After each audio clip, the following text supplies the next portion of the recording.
Greetings, Inquisitors. Welcome, welcome. It's nice to be back. Had a little week off of Grand Arena there, but definitely good to be back and looking forward to more Grand Arena action.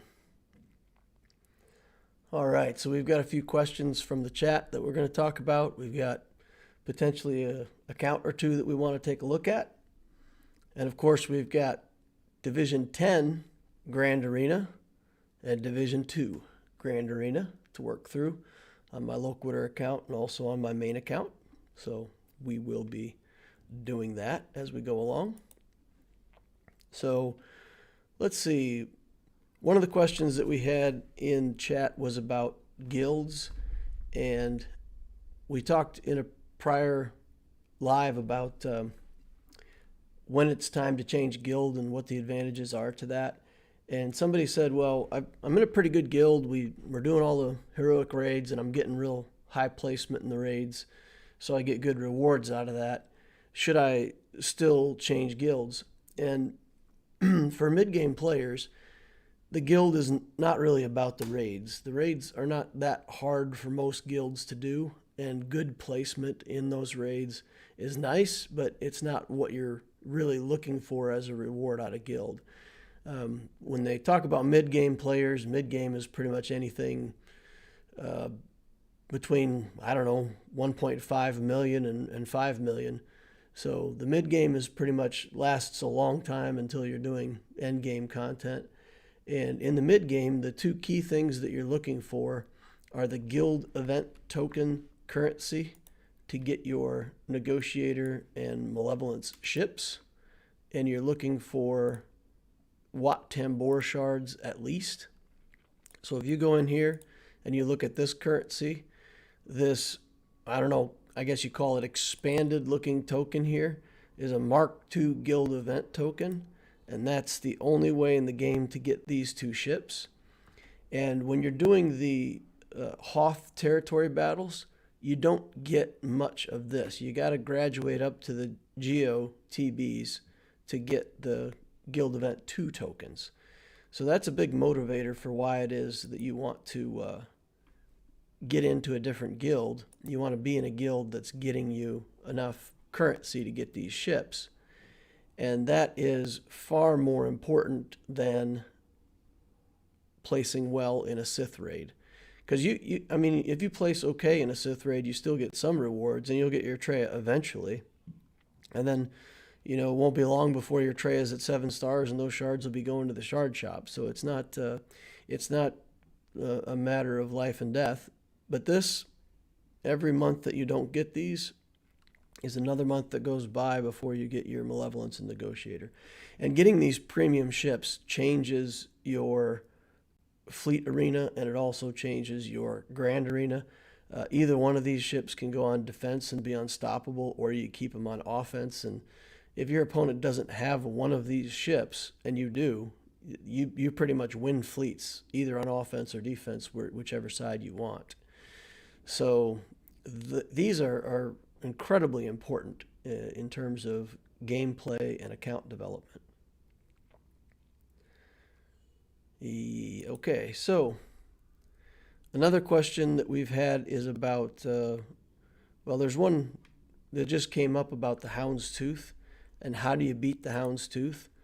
So the mechanic behind the Hound's Tooth being just as annoying as it is really comes down to the mechanics of this passive. So it gains protection up whenever it takes damage. And once this Hound's Tooth gets enough hit points and protection, your weaker ships won't even do as much damage as the protection up that's already on it.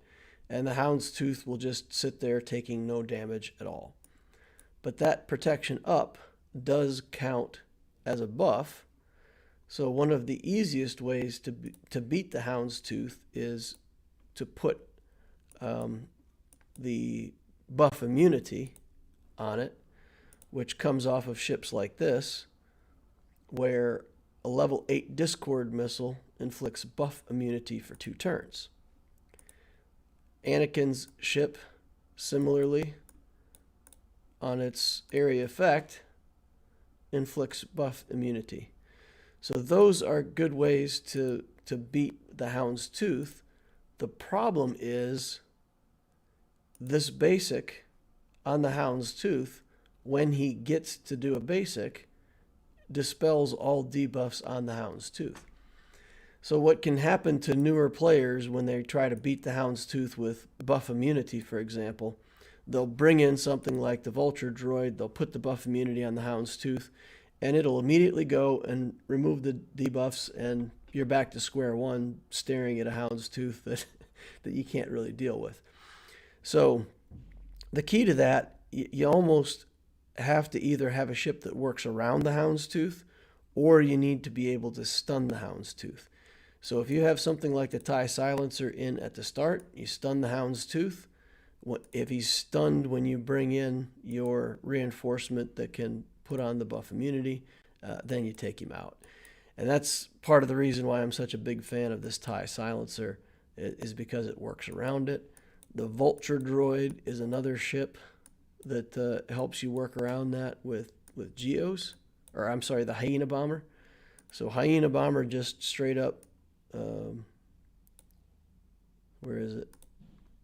Hyena Bomber ignores taunt, and there's a bunch of the Separatists that get assists. So basically, when it's Hyena Bomber's turn, he just targets whoever he wants. The other Separatists assist. And if you've already got out Vulture Droid and you've got Buzz Droids on everything, and you've got maybe a Geo Soldier in play, once he goes, he just ignores the taunt on Hound's Tooth and attacks around it. And my experience in fleet right now, I kind of wish that I'd gone this route with my fleets on the Loquitur account and built this Hyena Bomber, because it is really a more reliable way to get around the Hound's Tooth. And that's the issue that I'm having right now with my Loquitur account, is that I can get the buff immunity onto the Hound's Tooth, but I can't stop the Hound's Tooth from removing it at the same time with my Geos. So I'm not getting a good, clean way of getting those Hound's Tooth ships out of there. So that's a bit the challenge for newer players, is kind of having the two ships that work that way. And then, of course, with the Rebel fleet, the Rebel fleet is pretty easy, because you do have some things in the Rebel fleet that will allow you to dispel the breach. So if you remove the Hound's Tooth taunt, the taunt comes right back as long as there's a breach on the board somewhere. So with this, he regains the taunt. Where is it? When Hound's Tooth loses taunt, it gains taunt for one turn if the enemy is breached. So as long as you have that breach up, he can't even lose taunt. So what you do, you play with the Home 1, and Home 1 itself has an ability that can dispel the breach, which is good. And then you have Han's Millennium Falcon that removes buffs on its basic. So once you can get rid of that breach on a Rebel team, which isn't that hard to do, or you could bring in Plo if nothing else and just take it off that way. But then this removes that taunt all the time. It removes the protection up all the time, and it lets you to dig in damage underneath it. So once you get to the Millennium Falcon, if you're building a Rebel fleet, you can just kind of plow through the Hound's Tooth. But until you get a ship like that, you either have to work around it, or you have to, control it, or you have to muscle up and just work through it. It's not an easy thing to do. It's people say Hound's Tooth is the best ship in the game for a reason. It's so good that you either have to play it, or you have to build your team to play against it. So it's solid. Okay, can you do a full walkthrough about Grand Arena? It's complicated. Should I go for Kyber and stay as long as possible at the lower division? So my experience on my main account, as I leveled up, every time I got close to going up a level, I would hold off and I would linger like right at the top of the level and join one more GAC before I went up the next round. And then when I was building my Galactic Legend, I just kind of blew it. So I was very close, and I didn't want to stay there, and I wanted to put some more stuff on other characters. So I played one round with my Galactic Legend at Division 4, and then I just went into Division 3, let's say at the bottom of Division 3, and it was so much easier at the bottom of Division 3 than it was at the top of Division 4. It was crazy. So I did the same thing when I went to Division 2. I came in right at the bottom of Division 2. I pushed myself up into it.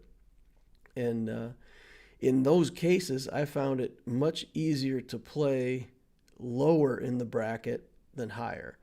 So should you hold on to your galactic power? You shouldn't. You should, honestly, you should try to get, at least from my experience, what I've seen, if you get just up into the next bracket, you'll actually fight opponents that are not quite as try-hard, because all the people that are trying to build a really good account, they wait for the Grand Arena to start, they lock in at Grand Arena Division 10, and then they blast their galactic power up by 100,000, and right away they're already playing at halfway to the next division. So you have to fight against those people if you're doing the same thing. Whereas if you just slip into the bottom of the division and keep building your account, maybe you're at 900,000 by the end instead of being 900,000 right as it starts. And that actually seems to work better.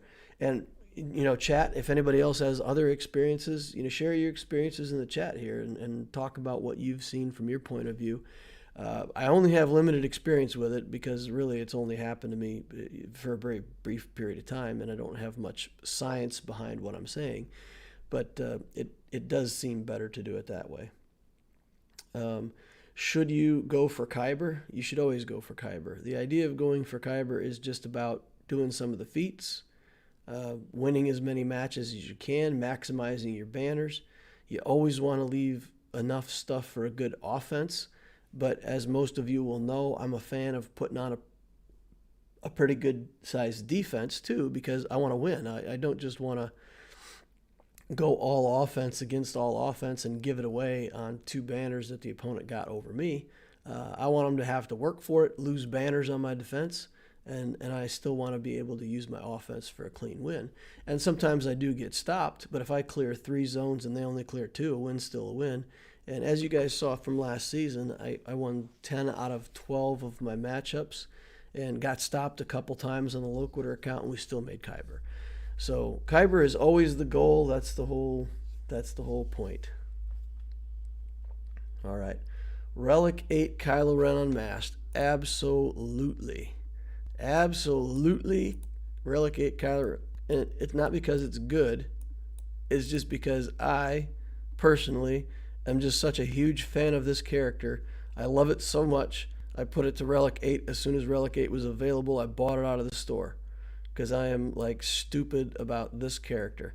He is so durable. Like, he is so hard to kill for any team that's not a top meta team. So I love this character. Love him. More than I should, more than he's worth, let's say. Other people, you don't need to love him as much as I do if you want a good account. Yeah, so I'm crazy about that character. Nest, too. I mean, these are relics of love right here. This is just because I like it. Do I like him for the character or for the movies? No, not for the movies. I like him just because of his kit in the game. I think he's got one of the best. He's one of the most tankiest tanks in the game. Just his ability to regenerate life and health and be annoying. And if you don't stun him, he gets all of those counterattacks. He counterattacks, he gets a crit, he gets more turn meter, he goes all the time, he stuns people. He's putting tenacity down on everybody so that the rest of your team can put up debuffs. It's such a great kit on this character. And his ship is also one of my favorite ships. So just that combination of him and his ship together, I just love the character in the game. My relic of love was Stormtrooper Han. You gotta have one of those every now and then, right? I mean, you could play the game and just build what everybody tells you is good, but every now and then you just gotta get on in there and build something you like. And I'm building Darth Sidious right now because I have to. You gotta have some characters in there you like when you gotta put relics on trash like this. And the uber trash is coming up right behind. Look at this. I got my Royal Guard, 3 pieces left. That's how close we are to Sith Eternal on this account. We got 2 pieces here. We got 3 pieces here. And we're not going to lose our patience. We're just going to farm that out like we always do. But we're 2 characters away from the C requirements, and then we'll be getting our second Galactic Legend over here. Yours was Dooku. Dooku's a good character too, and he's required for this Sith Eternal, so he's not a wasted relic. Built your Stormtrooper long before the Imperial Remnant was a thing. Yeah, Stormtrooper's just an iconic character, right? Like that black and white armor is just very striking in the movies. It's very memorable. It's I love just that little bit of flavor that they did with the Stormtrooper. I don't know if y'all have ever paid any attention to this, but this just cracks me up. If you look at the Stormtrooper's basic attack, right? His basic attack, as you level it up, it gets a whole bunch of max damage, but it also gets minus to the minimum damage as it goes up. So each time you get more maximum damage, you also get more minimum damage. And it says this attack has high damage variance. It just kind of like the Stormtroopers suck. So if they hit something, it hurts, but usually they can't hit anything. So it's kind of like an homage to how much they miss, that the basic attack has a wide variation on damage. So I like that. It's kind of a clever little nod to the movies.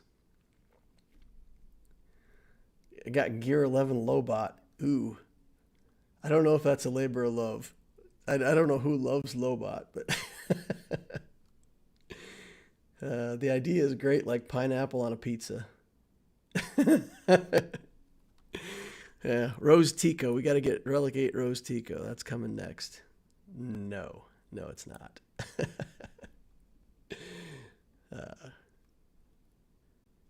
All right, so how many lightsabers do we have in the chat? Not many. Come on, boys. You didn't leave your lightsabers at home, did you? Get them out. Treat that like button like it's a Jedi. Show me what you can do. Show me your masterful Inquisitor training. How to kill a mod. All right. So we have an account here that we could take a peek at if you all want to. We'll go through this real quick before we start in on the Grand Arena fun. So 1.7 million account with 600 in ships and 1 million in characters. That's a pretty good balance. That's right about where we would expect to be. That's good. 70 in fleet, 773 in arena though. That's that could be improved, I think. If we look at our inventory, we've got some good ships up here, the TIE Advanced, some Jedi ships. Got some Geo ships, got Bosk, but not a very big Bosk. Bosk himself needs some work, I think. And then a lot of ships that are started but not dedicated. And this is, I caution everybody, and I'll say it again in this video, this is account bloat right here. This is the definition of account bloat with your galactic power, because these ships are contributing, 13,000 galactic power here. And if you go and you look at these, if you look at a character that gives you 21,000 galactic power, you come up here to this, I don't know, let's pick the Relic Anakin. He's probably, 26,000, 29,000. So, you almost have a full Relic character worth of power tied up in this ship. And I think most people would agree with me that this ship at this level with, what is this, a Gear 7 Biggs with no mods, that's not helping you much in fleet. So this is 21,000 galactic power of bloat that's not helping. So my advice to everybody, if you've started a ship like this and you're working on it and you know it's a good ship, work on it. Get this Rebel Y-Wing, get this Biggs Darklighter up to a workable level, put them with the home one, have yourself a Rebel fleet, that's fine. But leaving stuff in the middle like this is a catastrophe, right? So this Hound's Tooth, I think we could definitely we could definitely do some more work with this Hound's Tooth and more work with this fleet rank if this Bosk was big. So the issue isn't the Hound's Tooth. You got that at 7 stars. You've been developing the skills. But Bosk has to be at least gear 12 so that you can max out this passive. That's really what's making Bosk the difficult ship that he is to get through. So this part of the ship is good, but this character needs to be gear 12, needs to have his Zeta, needs to have 6-dot mods. The Zeta boosts your ship power. As silly as it sounds, having a Zeta gives you more hit points and attack and etc. on your ship. Putting your 5-dot mods to 6 dots improves your ship stats. So gear 12, 6-dot mods, put the Zeta on him, and this Hound's Tooth will go to about 70,000 galactic power. But the difference between this Hound's Tooth and one with a built Bosk is monstrous. So that's a big deal. Okay. Rick says he's working on the Malevolence. So the owner of this account says he's working toward the Malevolence. If you're working toward the Malevolence, you've got to have the Vulture Droid and Hyena Bomber. If you have Malevolence without those two ships, it is a much lesser version of the ship. And Sunfac needs to be... Those are your starting 3 ships with the Malevolence. A really good Sunfac, maybe even Relic level Sunfac, together with a Hyena Bomber and a Vulture Droid, to me is the most effective starting lineup. So if that's what you're working toward, then I would definitely say that's what you got to work on ships. You can do it with Hound's Tooth, Vulture Droid, and Hyena Bomber. That's also fine. And no matter what, build this Hound's Tooth. You've got 40,000 galactic power invested in it already. Finish out this Bosk. He's an awesome character. It's an awesome ship. That investment is going to pay itself off for the next 5 years. You're never going to regret doing that, either on the character side for the Bosk or on the ship side for the Hound's Tooth. All right, so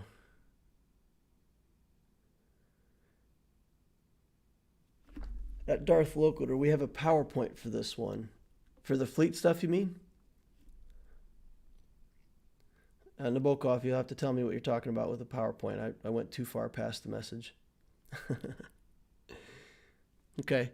Well, let's take a look at the characters. We've got a Grievous over here. And, of course, if he's going for Malevolence, having this Relic 7 Grievous ready to go as the pilot of that ship is awesome. That's good. Modded all health.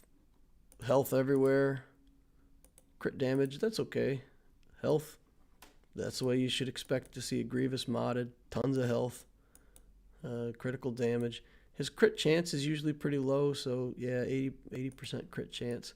But still, he triggers a lot, and he goes over there and he wipes people out, so that's what we do on Grievous. Vader, 267 speed. Got some potency on him, that's good. Probably have a potency cross here. Excellent. Crit chance, that's okay. Yeah, 1.7 million galactic power, that's fine. Eventually, my opinion is to go with offense on Vader. I don't like the crit chance, crit damage the higher up I get. So early on, the crit damage build is excellent. It's good. It's what I'm doing on my Vader right now to trigger Sith Trooper, so it's good at low levels. But if you get up to like 3 million galactic power, eventually you're going to want to, I think, an offense set on Vader. Just because so many things get crit immunity, or, you know, they have things to frustrate your critical hits. Oh, you've already done an account review for this. Oh, I'm sorry, man. I didn't know. Okay, well, cool. We'll do it independently then, and we'll see if we come to the same conclusion. I'll definitely speed it up then. Malevolence or Negotiator, which is better for overall game? I would have to say the Negotiator is a better all-around fleet, but the Malevolence is just so powerful for climbing. It wins fast. You can get in there. You can climb to the top of your fleet shard, get your first place, and come back in the next day and do it. The Negotiator, you get some dicey matchups and sometimes lose and have to replay or refresh to get your first place once everybody has these ships. So I would say, just in terms, if you're just looking to score high in Fleet Arena as soon as possible, the Malevolence is easier to build. It's a better bet. It's lower galactic power. The Negotiator fleet just takes tons of premium ships. You got to have Jedi Knight Anakin, Ahsoka, Fives. You probably have to invest a lot more than I like to in that Clone Sergeant ship. That's a critical reinforcement. You need the BTLB Y-Wing. So it is a very resource-intensive fleet. The first starting fleet I would recommend is the Malevolence. Malevolence is cheaper, not joking. We have people wanting to quit because of Negotiator mirrors. Yeah, exactly. The Negotiator mirror is just not so much fun.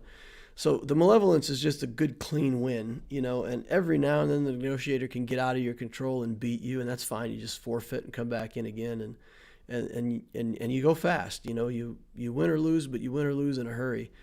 You don't have to take 4 minutes and 50 seconds and still lose. So that's good. And it does depend on what ships you already have built. So if you've already built a bunch of the Jedi ships, then of course you go with what matches it up. And Kenobi as a character, you know, you're going to get a Relic Kenobi at some point. So maybe that's an easier captain to build as well.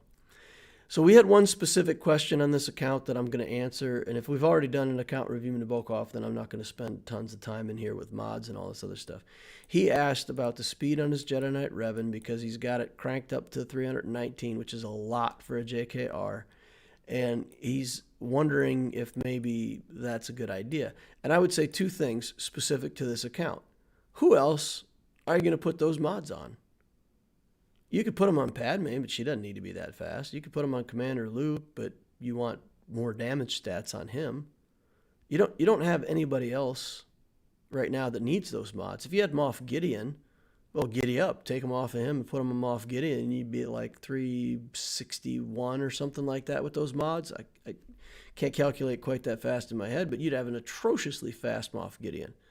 But none of these other characters need it. Vader's already fast enough. He's got good mods. So I would say leave your Revan alone, leave him be super fast. And what that gets you for the game as it stands right now, what that gets you, if you go into Conquest, into these galactic battles, this is my Loquitur account. Let me switch over real quick to the main. These teams on Conquest are cranked up on speed. Right, so if I go in here and I look at, let's see if we can, let's look at this team here. I don't know if they don't have, do they have preloaded speed? No. 60% speed. 60%. And these characters are already Relic level and fast, and they get 60% speed. And the troopers get insane speed. So what you get, if you can get your Jedi Knight Revan into these battles, and you have him that fast, and you have these, at least one of these discs, like this Leader's Resolve that gives you 24% speed, you will still get to go first. And having your Jedi team where you can still get to go first with your Jedi Knight Revan over here, worth it. Worth every bit of speed you have on that character just to be able to go first in Conquest. That's my opinion. All right. What else we got going on in chat over here? That's a lot of relics for 1.7 million. I don't know. I think it's about the right amount of relics. I think by the time you get to 2 million, if you're not working on a series of relic characters enough to say that you're going to threaten to have a galactic legend pretty soon, you're going to be left way behind in the game. And it's not because of Grand Arena, and it's not because of Squad Arena and all that stuff. It's just because the Conquest game mode, the galactic challenges, the places that they've built in the game for you to go accelerate your gear grind, You need a galactic legend to get through some of those challenges. To get to tier 7 reliably over there, you really need to get that galactic legend. And it's a payback scenario, right? You sacrifice a little bit of fun up front to grind through to a galactic legend, but then you can get these, even if you can't get a maxed out gearbox on the galactic challenges, getting up to that, 5th or 6th gearbox makes a huge difference in the payout and a huge difference in how many of those 6-dot mod slicing materials that you can get. And you got to climb up there and get to that stuff as fast as you can. One of the things we've been talking about in reviews is the use of having things go from Gear 9 to Gear 11 right to Relic. It's good to see accounts now not stuck on Gear 12, but having viable Relic characters. There's a place for Gear 12. So I'm with you. Once you start leveling up characters and you start pushing them, Gear 12 is no longer a shelf. It's no longer, park some characters at Gear 12 for a little while and then come back to them later. If it's worth doing Gear 12, in a lot of cases, you just proceed right on to Relic and keep pushing. I completely agree with that. But some characters can be at Gear 12 and be okay. And especially with this 3v3 Grand Arena, I'm working on a strategy. I'm working on a PowerPoint right now. We're going to have a video, hopefully sometime within the next few weeks. I put a lot of effort into these things, and I'm going to think about it a lot. But I'm going to build some teams that are just like 3 good characters and 2 trailing characters, where you would build a Padme team, for example. You would Relic the Padme, the Anakin, and the Ahsoka. You would build up 2 other characters to go on that team, and you just park them at Gear 12. That gives you your 3v3 for 3v3 Grand Arena. It gives you 5 characters to use on offense in 5-man Grand Arena. But what I find with a couple of these teams, like the Padme team, I don't have a home for Kenobi. There's nothing for me to do with him. He's a great character on the Padme team, but now that I've built up Relic characters for the Padme team, and Barriss is another one. I want to Relic Barriss for my 5-man Padme team, but she's just out in the cold when it comes to 3v3. I can't make another team out of it. So there's some teams where I almost think, 3 good characters, build up 2 support characters. Like you said, leave them at Gear 9, Gear 11, Gear 12, whatever. But those characters, maybe we don't push to Relic. So it's an interesting discussion. It's interesting. And I think the point you're saying is if I see 10 Relic characters, I don't want to see 15 Gear 12s. And I agree with that. If you see 5 Gear 12s, seems healthy. If you see a ton of Gear 12s, it seems like we're just not pushing ourselves to get Relics. So a good discussion. I like this stuff. I feel like we've talked long enough about it. We got to get into some Grand Arena. Some people are probably here to see some Grand Arena action. I do need some more smashing and thrashing and crushing and stabbing on that like button. It feels to me like we could use a lot more likes. Remember, my troopers don't like to perform to their maximum ability, and if you guys don't give me enough likes, I might lose. I might drop a match with my troopers, and that would be sad. So help me out here. Get me enough likes for my troopers to go off. All right, so I did something very controversial and potentially stupid. So we'll talk through it before we get into this, what's actually up there. So I looked at this guy's stats. He's got 372 in ships and 400 in characters. So he's ahead of me in ships and behind me in characters by a little bit. And if we look at his ships, he's got just this solid Geo Gear 12 plus Vulture Droid plus Hyena Bomber fleet that's probably getting him top placement in the fleet arenas every day. So he's stacked on fleet. If he decides to put this on defense, I got nothing. I'm going to lose to that. So I said, okay, I can't guarantee that I'm going to win fleets, but I still have to save my best fleet. In case he saves his good fleet for offense and throws off on defense, then I can still win. But the fleet matchup here does not look good for me because he's still got enough ships with these other ships to make a second fleet, and he can even split up his Geos a little bit and still have plenty to punch through anything I've got. So I'm going to lose the ship battle in one way or another. When I go to his character screen, he's got Geos, which is nice.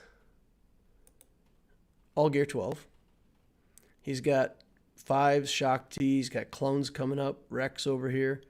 He's got Grandmaster Yoda. He's got a Jedi team. He's building Bindo, going for Jedi Knight Revan. And he's got some of the other stuff down here. It makes me think he's going for Darth Revan as well, or at least potentially, has some kind of team with Bastila Shan. But then you see Vader down here, so there's no threat of a Vader, and the characters fall off beyond that. So what I'm thinking is I'm going to see both of these Geo teams somewhere on defense, and he's going to save these clones and Jedi for offense. If he does that, he doesn't have a very strong offense, okay? He doesn't have something that's going to tear through a lot of stuff on offense.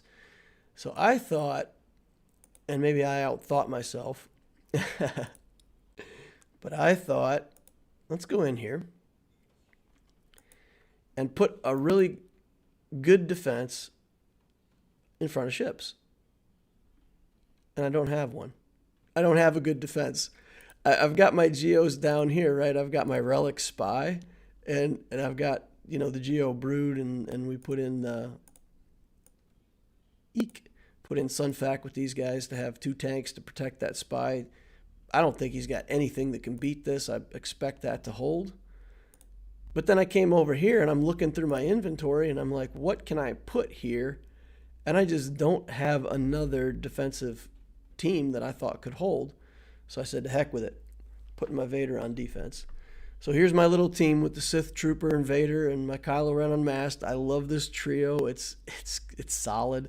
It might surprise my opponent. I might be able to get a hold, but I don't think he has enough offensive tools to get through this cleanly. And if I can do that, then I can hold my ships, and he won't get a chance to beat my fleet. So, crazy idea, wasted some good resources, but I did it just to put up a brick wall and see if I can hold him off on fleets. So you guys can tell me in chat if you think that's a good idea or if it's going to turn out to be a horrible idea. We'll find out pretty quickly. So here we have the Geos, and then we got 2 tanks and a Spy. Very similar. This is the same team I put, except the Spy's not Relic. But of course he'll have the Brute as well. So this has to be our Trooper team. We have to take the Snow Trooper in against that. And then he put clones on defense. And this kind of surprises me, and I did not expect to see this, but I think he threw away some good offensive tools. He's 236 here on Shock T, and his 5s is, pretty mediocre.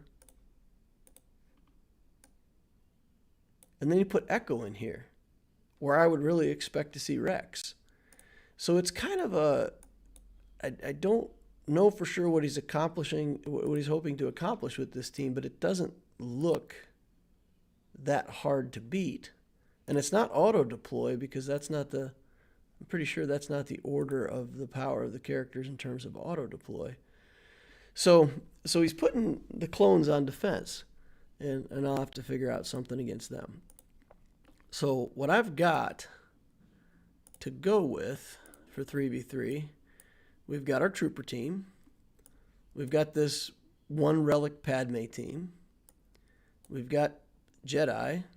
They're still kind of weak, but, they kind of punch up because of Bastila's ability. And then we do have the Bounty Hunters here to potentially clean up if we have to. And we've got a Tarkin team here with some leftovers in case we have to clean up there. So, and that's also why I wanted to put another good defense down, because we're only playing with 4 teams on O and 4 teams on defense, and you end up with just so many teams. It's like, what am I going to do with all these teams? I have 5 offensive teams. So we're going to do Troopers against the Geos, and then I'll probably try to take the Jedi against those clones, see if we can win that one, and that'll save me the Padme team for the back wall, or I can clean up with the Bounty Hunters or whatever I need to do. So that's what I'm thinking. That's the plan. You want Padme for Shakti? If he has the other Geos on the back wall with Nute Gunray. So if I were him, you know, he's put one Geo team here. But again, he already didn't do what I expected. But I would put the other two, the Soldier and Poggle, under this Nute Gunray lead on that back wall. And Padme is going to be better against that team, I think. But I can try Padme against Shakti. We could try it. They'll get some attacks out of turn with her leadership, right? So we'll get some protection up out of that. We've got a nope vote. Nope. Okay. Let's see. See how we're doing on likes. All right, I think we got enough likes that we can come in here and succeed with our troopers.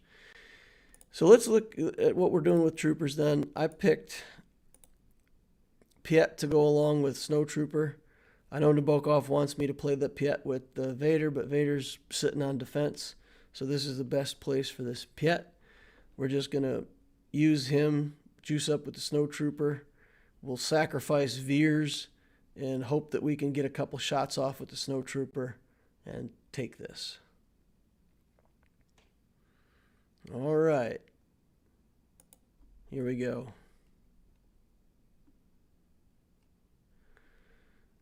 Okay, so let's get some buffs going. And let's do the big damage. Major assist. Oh, we didn't get him. Oh, that's going to hurt. All right, you can't attack back and I'm in stealth. No ability block, no ability block, no ability block. No, okay. I think we're, oh, that didn't do it. It's not enough. All right, no ability block, no ability block. All right. Ugly. Ugly, but we got it. 3v3. Psh. Who likes 3v3 anyway? Snow Trooper does. That's who likes it. All right, one down, one victory. Let's see how bad it is for these ships. He did put the Geos, but with the galactic power at 263, that means he has good reinforcements in there too. He's got at least one good reinforcement in here. Yikes. Okay, so I don't know if I can beat him on fleets. It's going to be interesting. We'll see. Heart attack of a battle.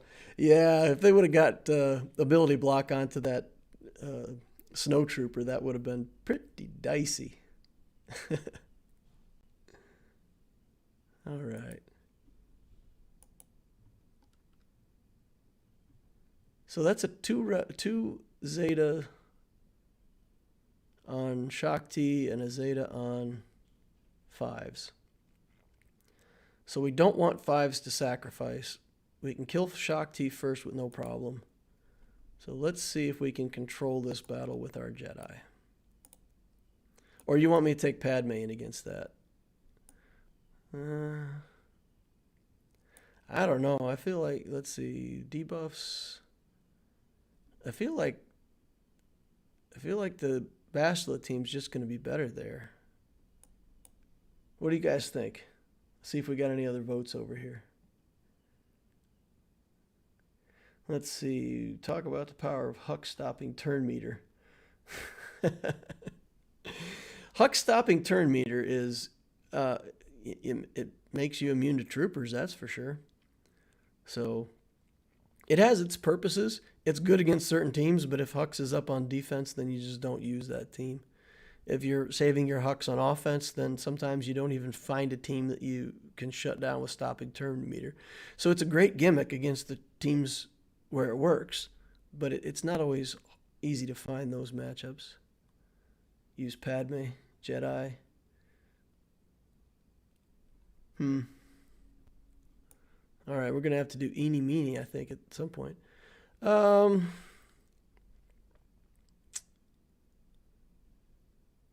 I feel like, okay. We'll go with Padme. We'll go in with Padme. Extra protection. Oh, now I got votes over here for Bastila. All right, well, we're going to see how it works out with this. Okay, and I feel like we have to do this right away because Padme is very weak. So let's do that. And let's do this and just get more protection ups. And then let's do this. Not quite enough to kill. Okay. Stop getting turns. Now let's kick 5s. That didn't help. Take away his buffs. We got to get to Shaak Ti before she gets anything going on over here. Get back around to Padme. Don't let her die. Don't die, Padme. Don't die. A little more protection up. Might be just enough. Oi. Oi, oi, oi.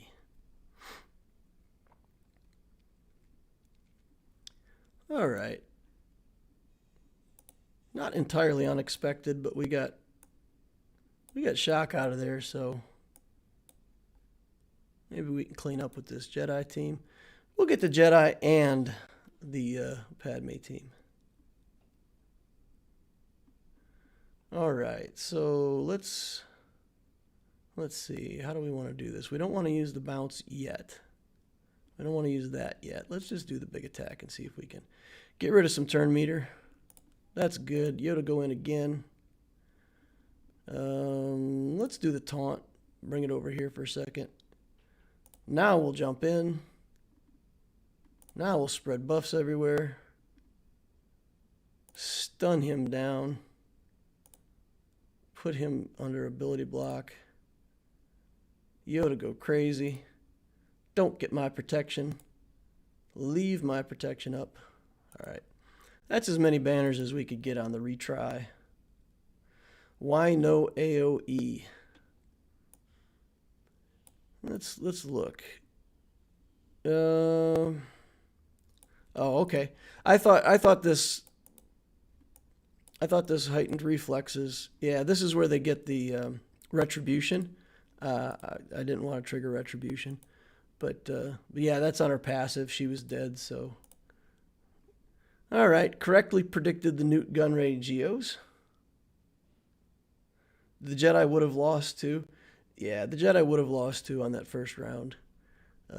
We're fighting roughly equal galactic power against 3 Zetas with potentially more synergy. But I definitely would have put the Rex on that team. The Rex would have done a lot more than that Echo was doing. All right, we've got Nute and the other 2 Geo boys, and we've got a couple teams that we can throw at this. We've got the Bounty Hunters, and we've got Tarkin.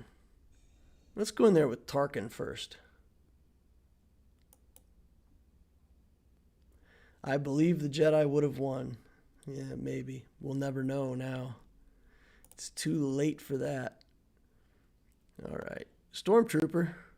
What's going on, Stormtrooper? Well, nothing's going on. All right, let's hit this. Hit this. Take some turn meter away. We need to get this soldier out of here if we can. It does no good to kill Nute because he'll regenerate.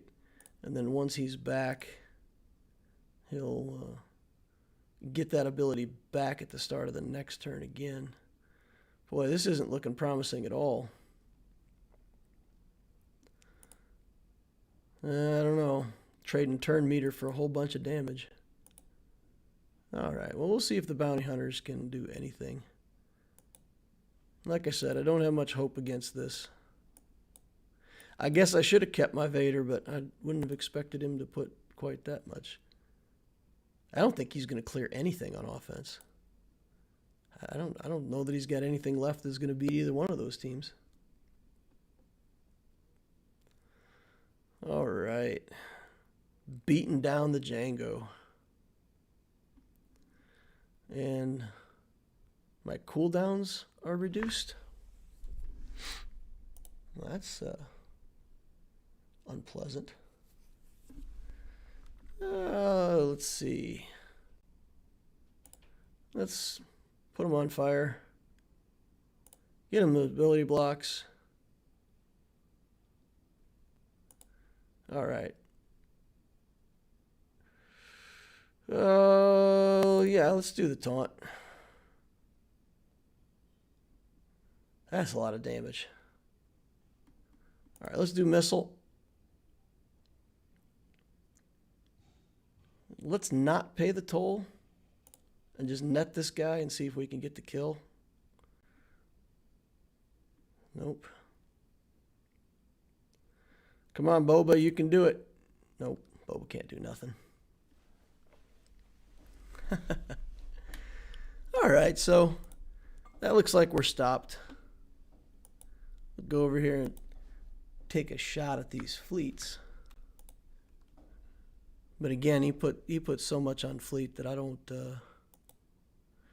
stand much of a chance here.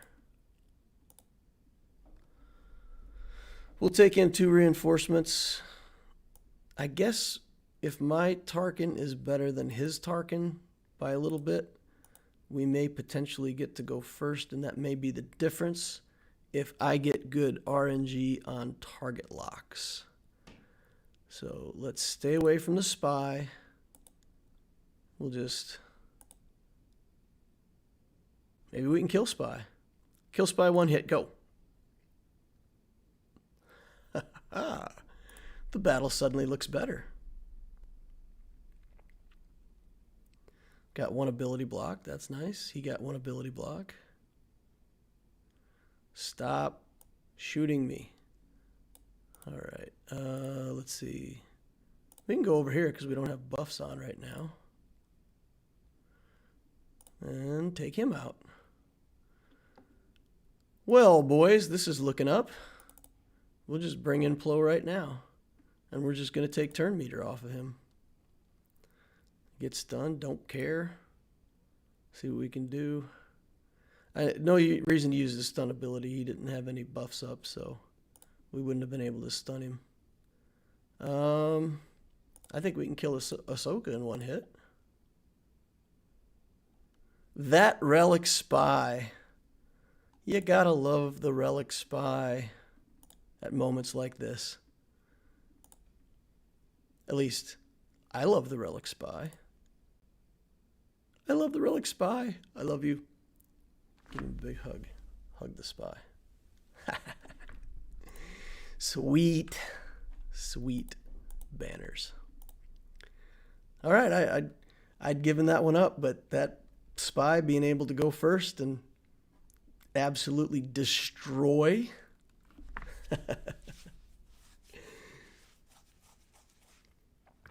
Because of the way his hit point stacks, if you kill Nute when he respawns, it'll be very easy to take down and stop lead in the follow-up battle. Well, yeah, no, there's no use in killing Nute once. So if you kill him once and he revives and you can't kill him that second time, then when you restart the combat, he comes into the second combat and his revive is reset. Is it not? Because he gets that the first time he dies each combat. So I'm pretty sure you still have to kill him twice the next time if you don't kill him twice the first time around. That's the reason why I didn't target him. All right, I gotta go. See you, Ginger Boy. Rick. Geos OP. Impressive. Most impressive. Yeah, I think there's MVP. Let's go find the MVP, put him up on our shoulders, carry him around. What? He's got wings. He doesn't need to be up on anybody's shoulder. Heck with him. While I'm in here, I'm going to show you guys this. I did put Anakin up a gear level after I joined the Grand Arena, and we're very close to getting his gear 12. We're 1 piece away, just another one of these comm links and some of these Mark IVs. And then I'm already well on my way to a couple of the pieces that he needs for Relic. So we might get Relic Anakin this week or early next week. I'm excited about that. That's going to give me another powerhouse of a ship. It's going to give me another place to stick a whole bunch of speed mods that I can 6-dot and make Anakin go go 300 speed for a little while. But yeah, the Gear 12 characters are an opportunity to work on speed mods. So we'll try to get him reliced and make him super fast as well. So fun stuff. Am I going to do another account review? I can. If you want to take a little break between that Grand Arena and the main and my main account, we can certainly take a look at another account. Let's see who asked that. Zachary. Where are you at on the list, Zachary? You got I feel like that name must be close to the top. Let's see. Zachary. Oh, I don't see that. Or it's a different name in the game. So yeah. The main is coming up. Yes. Division 2 Grand Arena, I believe. I didn't get to Division 1, did I? How embarrassing is that? I didn't even pay that much attention. I'm in Division 1 now. It's Division 1 Grand Arena. There you go. At 4.5 million galactic power, and I skated in right at 4.5. I think I'm literally at 4.536. Yeah, so I'm in Division 1. Didn't realize that I'd gotten there, but that's fine by me. All right. So the next person who's up for an account review, I feel like, is Dunkinator. Does anybody know who Dunkinator is?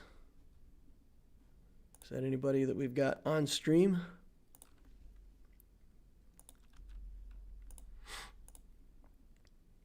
And Nabokov, I mean, you guys haven't been looking at this account, have you, Master Meatball? Have you looked at this account on the council reviews?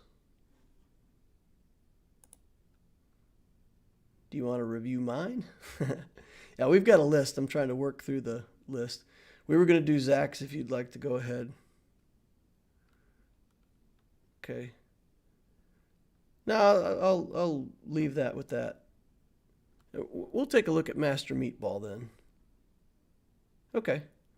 Looks like we're free and clear to work on this. So we've got 2.7 million galactic power. We've got 1 million in ships and 1.6. That's okay. But if you got 1 million in ships and 1.6 in characters, we're looking for a good strong million over here in ships. So let's see. We got Houndstooth, Relic Bosk, Relic 5, maxed out, 71,000. That's a good Houndstooth. TIE Advanced. I am not a fan of the TIE Advanced anymore. I've changed my recommendation from use it to don't use it.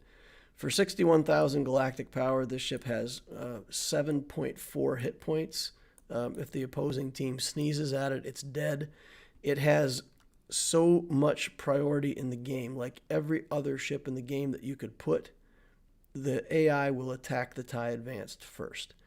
So if it didn't have that kind of crazy priority, maybe it could live with the low hit points. But no matter what fleet you fight against, the AI always goes after TIE Advance. It always dies in 2 hits. I am no longer a fan of this ship until you can get endgame with a good fleet and have reinforcements and be able to hide it behind 2 good tanks or use it yourself as a reinforcement behind 2 tanks. So I'm becoming less and less of a fan of this TIE Advanced. Just conversation for people. Here we've got a Relic Anakin, but not a full commitment to this ship. This is what we don't want. This is 51,000 galactic power with a Relic level Anakin, and this is a hard ship to farm. It is inconvenient. It's on a hard node. It's a single shard drop. It takes probably 6 months to farm it, but you just got to make that commitment and farm it every day and get. If you've got a Relic character, if you've gone this far and you've got 50,000 galactic power tied up in this ship, finish it. Don't let it sit there half finished. And the difference between 4 stars and 7 stars is immense in ships. You've got to finish it. Here we've got the Phantom and the Ghost. Again, this is why I don't like these ships. They're just bloat. For anybody who's building Phoenix, my new recommendation, build a Phoenix, that's fine. Don't build their ships. Don't build the Chimera. Just skip that whole part. Look at this. You don't need this. 40,000 galactic power, 40,000 galactic power. That's 4 relic characters that we've got tied up in ships that are mediocre. Okay, enough on my ship rant. So this is what I find with a lot of people. They have about the right amount of galactic power in fleets, but it's spread out over a whole bunch of stuff that's not useful. So anybody who has an account that looks like this, you got to stop building new ships. You got to stop investing in these ships that are at low level. You got to draw the line somewhere and cut it out. Now, if this person is going for malevolence, they've got a long way to go. They've got this Vulture droid to finish. They've got Hyena Bomber to finish. They've got the Geos aren't well built right now. So it's going to be a haul for him for either one of the capital ships, either the Negotiator or the Malevolence. But I would say where you're at right now in this account, that's the next step for fleet. Figure out which capital ship you're going to use. If it's going to be the Negotiator, then finish your Anakin, finish your Ahsoka, relic this Ahsoka character, get your Rex's ship going if you're going to use that, get the Clone Sergeant going if you're going to, but finish the ships that you're going to use with whichever capital ship you intend to build. Gotta be how it is. Gotta be how it is. TIE Advanced Reinforcement, mark my words. Yeah, it's okay if you want to use a reinforcement. But man, sinking 60,000, 70,000 galactic power into a ship that you're going to use as a reinforcement is ridiculous. It takes up too much for what it... And the reason I say that is because it's only 6 stars here, right? If it's 7 stars and Vader's relicked all the way up, then that's a 70,000 galactic power ship. So... again, in terms of efficiency, does it pay back its galactic power? And currently, my feeling is no. It doesn't pay back what you have to invest in galactic power into it. Okay. Finally had a chance to stop and reply 3v3. Okay. Hide it behind a bunch of tanks. Yeah, exactly. But again, if you're building a ship that's worth that much galactic power, and then you have to rearrange your whole fleet structure around it, just go with a Geo fleet. If you go with the 3 base Geos, Hyena Bomber, and Vulture droid, that whole fleet, 2 pilotless ships, the only Geo that you have to really relic is Sun Fac, and your fleet is stronger than any fleet you put Vader in for the same galactic power. That's the key. The Empire fleet, you can sink 480,000 galactic power in it, make it better, but that Negotiator or the Geo fleet, the Separatist fleet, 320,000 galactic power, and you get the same result. So that's why, like I said, I'm still forming my opinion on that. I'm open to suggestions. The issue with the TIE Advanced, Nabokov says, is the same as most factions. You need multiple tanks, 2 or 3 tanks. So if you run Vader, Houndstooth, TIE Advanced, maybe even 1 more tank. Exactly. And you've used up all your tanks.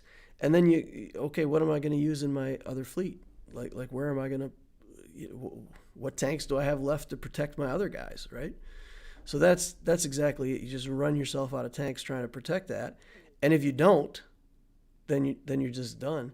Like, I fought against a team recently that I was playing around with the Empire team, and the TIE Silencer is just so fast. It goes first, it stuns Vader, you don't get up target lock, and then your Imperial TIE Bomber isn't taunting, and the Houndstooth isn't fast enough to have taunted in the meantime.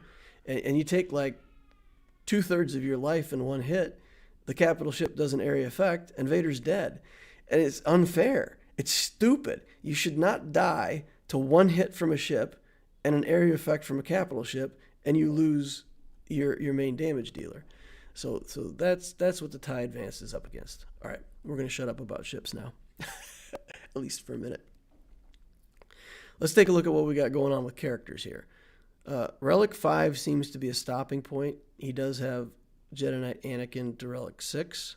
For a 2.7 million account, I do not see a Galactic Legend coming up. So the very first thing I would say, where's your First Order, your Rey stuff, your Empire stuff?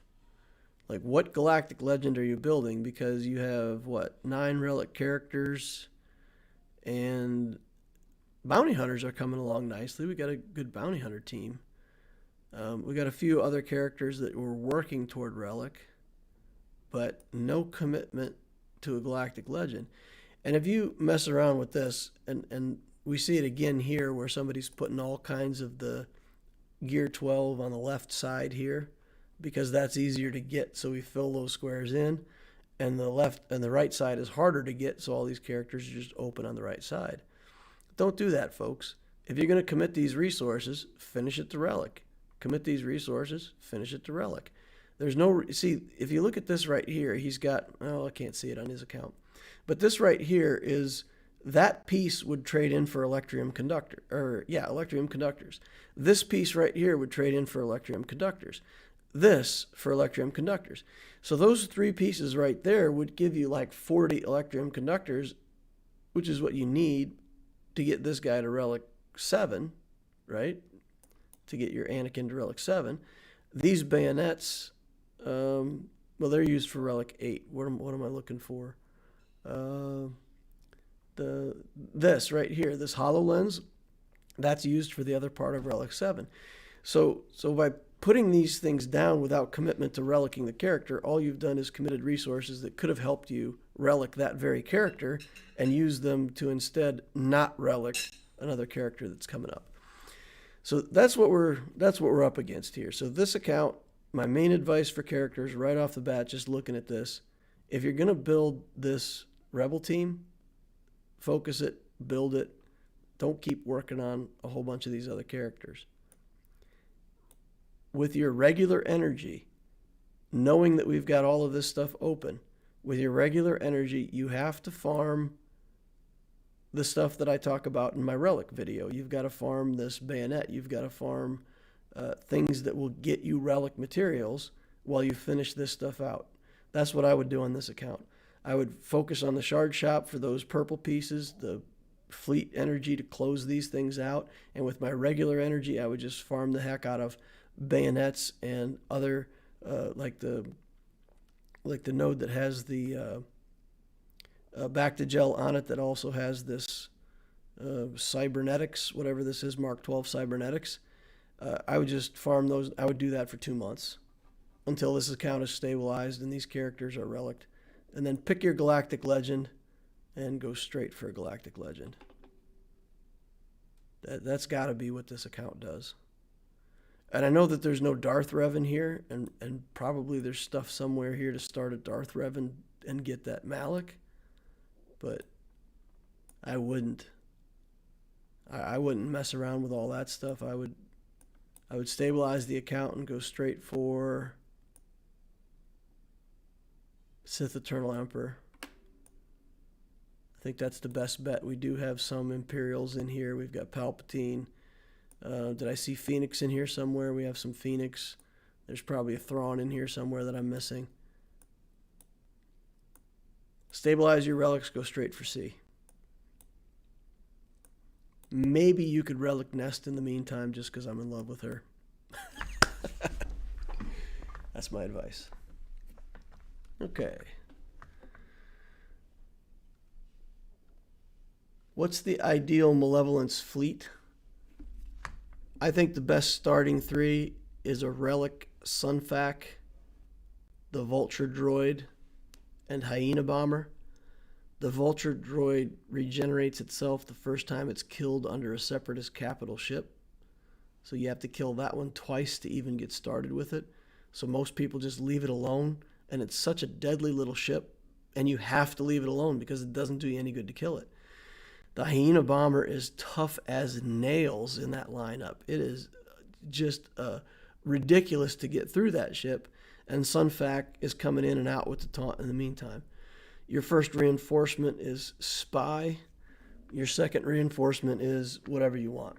Soldier or Plo or some other good ship that stabilizes. You usually don't get past that first reinforcement. You just annihilate everything with those initial ships, and by the time you bring in Spy, you're killing your last ship. The Malevolence is just crazy powerful on offense. I beat R8 Negotiators with a 5-star Malevolence and a Gear 12 Sunfac. 7 stars are easy with it. Exactly. Yeah, it doesn't hold. The Malevolence doesn't hold as well because the AI playing against those Negotiators won't do quite as well. But who cares? I mean, you can come in every day, do your 5 fleet battles, end up at number 1 in your fleet shard, and take home the big loot. So, easy peasy. All right, one more thing to look at in this account, and then we'll close it out. Let's just take a look at speed. Moff Gideon at 276 speed is your fastest character. All right, somebody sound the Sector 5 alert. Sector 5 fail. Woo! At 2.7 million, you cannot have characters this slow. You may not have characters this slow. May not. By this level, I'm looking for at least 3 or 4 characters around 300 speed. I'm looking for 3 or 4 more characters around, 270 to 300 in that range at least. I'm looking for a lot more characters that are, let's say, 270 and above. I mean, my Loquitur account, I think, already has 4 characters that are 270 and above at 800,000 galactic power. So farm your mods, boy. You need a mod strategy on that account, something fierce. Well, hopefully this is helpful advice. I mean, honestly, it's not a bad account. It's not a bad start to the game, and for where you're at now, stabilize, finish things out, get a mod farming strategy, and figure out which capital ship you're going for.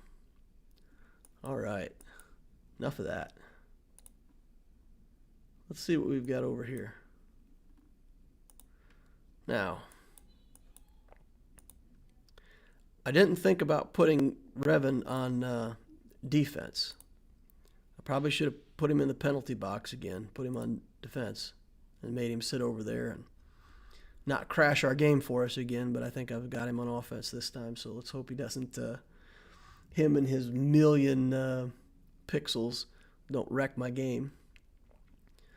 All right, so what do we have here for feats? Win a Grand Arena battle using 3 variants of Imperial Stormtroopers. That should be easy. We'll have a trooper team somewhere. Defeat. Do the officers count as troopers? They should, right? They don't? Veer, Stark, Piet don't count? Zoiks. Okay. So they're not versions of Imperial troopers. That's going to make things harder for me.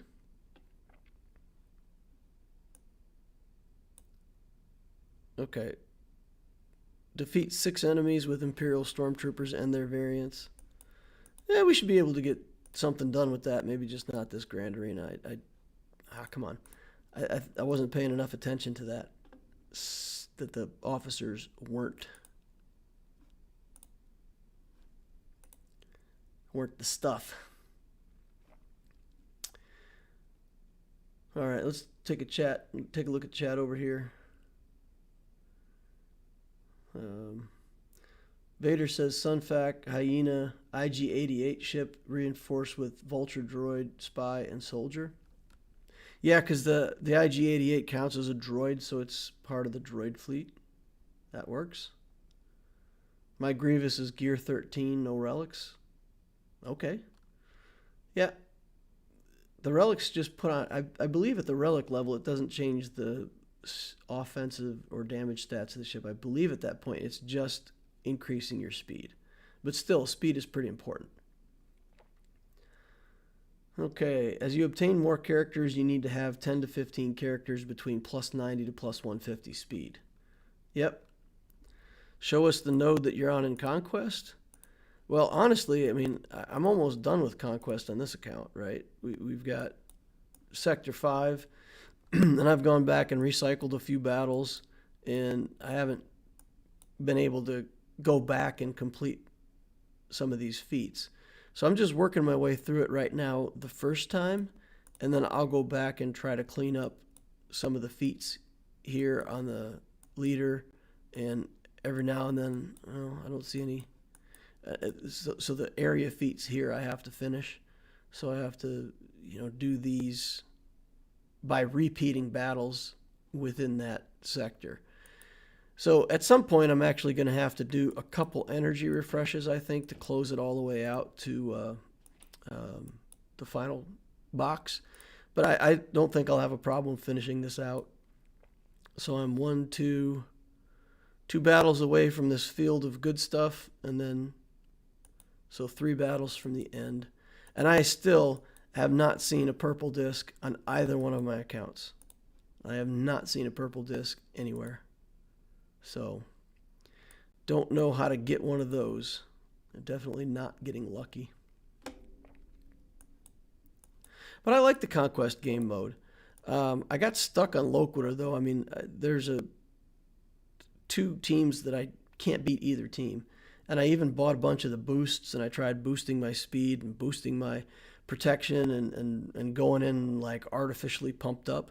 And it wasn't even close. I mean, I just got annihilated by the Trooper team, and I got annihilated by the General Anakin Skywalker team on Sector 2. So I'll probably be stuck with the box number 2 on that account. But best we can do with what we've got for right now. And we'll get that Padme team up and running, because that Padme team could beat either one of those teams at the right gear level. So that's that. I got to get Anakin Relic. I've got to get Padme Relic, and then that team will be rocking and rolling. All right, this guy has 2 million in ships, 2.7 in characters, good placement in fleets and arenas, so he's got his stuff going. This looks like a JKR team at first, but then you see we've got the Jedi Master Luke and, Jedi Knight Luke, and, oh, yeah, yuck. That's a whole bunch of good characters right there. In fleets, he's got some good ships, but then it falls off pretty fast, and he's just got a bunch of ships that are kind of in the middle. So he's got the account bloat going on here too. He's got about 2 good fleets. He's got 1 mediocre fleet, and then he's got his 4th fleet is going to be pretty dicey. So I feel pretty good about having some advantage over him potentially in fleets. And then you see this lineup of crazy good characters. And then you see this lineup of characters that are, 275 speed and above. He's got 5 characters in that range. And the Revan is 325, which is super fast. So we expect that to be somewhere on offense. The Grandmaster Yoda and all that, we expect that to be on offense. So we're not going to worry too much about that stuff on defense. He does have Darth Revan and Malak and Bastila Fallen, and that's a 3v3 team that I struggle against. So if we see these 3 on defense, you guys got to let me know what you think is going to be able to take these guys out. Now, the good news is the Revan, not fast, 241. The Bastila, not fast, 237. The Malak is pretty fast, but there's a lot of teams that I have that are faster than these guys. So I could go in with Gideon troopers and just get the demoralize on them right away and cut their damage in half. So there's a couple things that I think I could do here, but I'll take advice from the chat on what you guys think works if we see that. Poor mods on a Sith Empire team, yeah. Now what is this? Oh man, he auto-deployed I haven't been in here to look, but he auto-deployed. Didn't he? Oh, man. Auto-deploy. Thing is, he's still got some ridiculous teams out of this auto-deploy. Yo. Yeah, well, the R2 leadership... R2 lead. These teams are still dangerous, though. Look at these relic levels. This is like... This is a good team. Like, dang. This is a brick wall of an auto-deploy. Holy cow. This team we can beat. This team definitely should be beatable. Not much synergy going on there. This team should be beatable. I should be able to get... I think I'm just going to work on this and get to the stuff behind it and hope to clear a few zones, and then I don't think he can win from there. Do I have a JML counter? I've got Darth Vader. I mean, I don't have a practiced JML counter, no. I can get Vader in there. Man. So what can we do here? This looks like a bounty hunter thing to me, because if I bring in bounty hunters with Mando and I can just evaporate this Malak, that makes me feel good. I don't have to worry too much about whether or not I can kill him. The other option would just be to go with Triumvirate here. I could go with Triumvirate, isolate, kill him with Nihilus eventually. That might be an even better option. This one I can just muscle down. This one I can... this one I can trooper, right? They're going to have the Geo there, but I could potentially trooper this. And we could look on...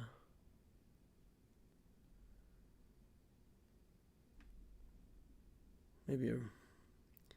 I don't want to sleep on this, right? Because this Anakin is terrifying in any team. And he's going to get the protection from Chewie, so we got to kill Chewie first. And we're going to trigger him at least twice, I think. Unless we can stun him. That's actually not... It's not going to be an easy... I almost have to take Revan in here, right? This also almost has to be a Padme or a Revan against that. Padme's easy, right? I can Padme this, no problem. I think.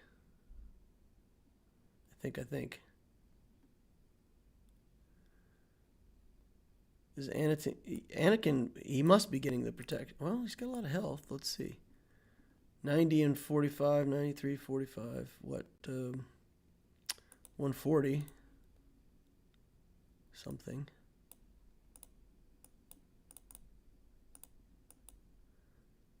And 170 something. So yeah, he'll get the protection. He'll get the protection. I pretty much have to kill him first before, because without crits, I don't know how I'm going to kill him. And Kenobi in the middle.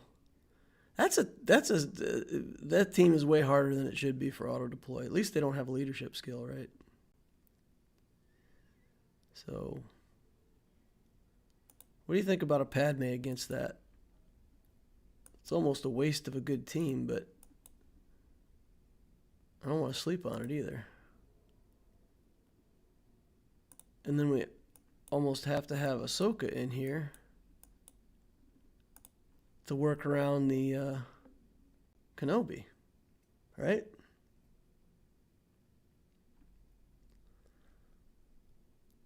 All right. Let's take that in. Let's take this in and see what we can do. Now we're going to start out slow, and we're just going to put up protection up. Put up more protection up. We'll just hit him with a basic.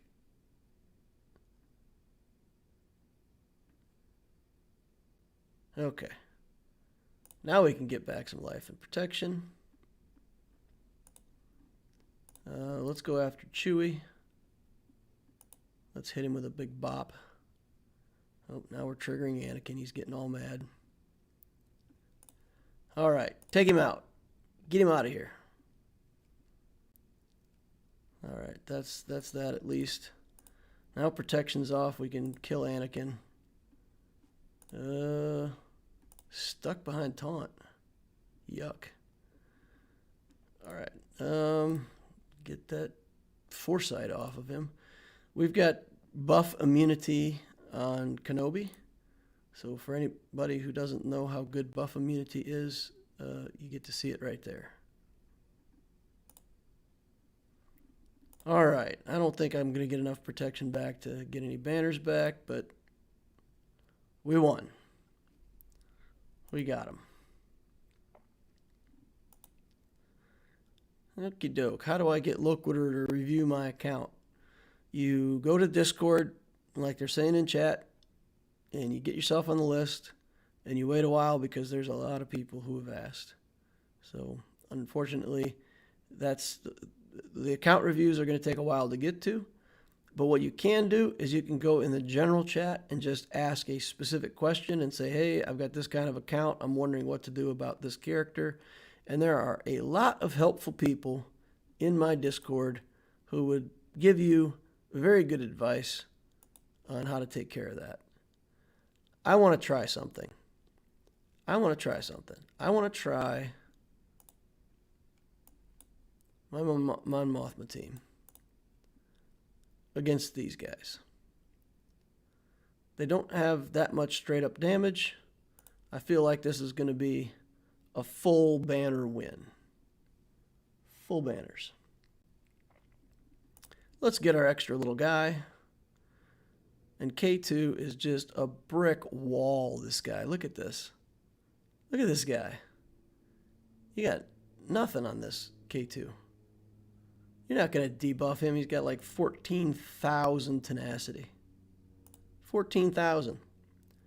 Well, in this 3v3, he's more limited. He's only got, let me see, Mon Mothma. He'll be at about 180. 180 tenacity is still pretty good. I don't think we have anything to worry about as far as him getting a debuff on him. Look at this guy. Counterattacks, gets his taunt back. Smooth. These guys just don't care. Look at this. They're trying to damage this K2. They're frustrated right now. They're like, character so broken. Nerf. Nerf incoming. Yeah. Let's gun him down. 2 Geos for the price of 1. All right. He gets 1% protection every time he gets hit. So he's got like an extra 30% protection right now.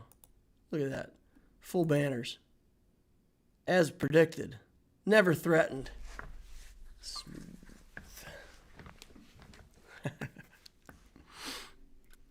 All right, so what are we going to take in against this Yoda-led team? What is his... That's... Oh, boy. That's Hermit Yoda. That's not even a real Yoda. Didn't notice that at first. I thought that was Grandmaster, but that's Hermit Yoda.